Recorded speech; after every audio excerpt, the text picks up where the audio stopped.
Catherine doesn't care about anybody but herself. She knows she's incapable. I let it fall, my heart, and as it fell, you rose to claim it. It was dark, and I was over, until you kissed my lips, and you saved me.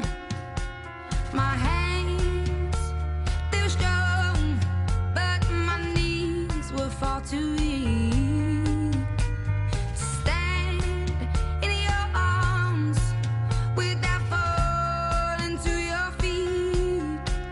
But there's a side to you that I never knew all the things you say they were never loved you. never true. And What game are you playing?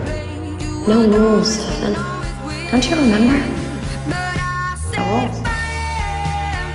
to the rain, watch it pour as I touch your face.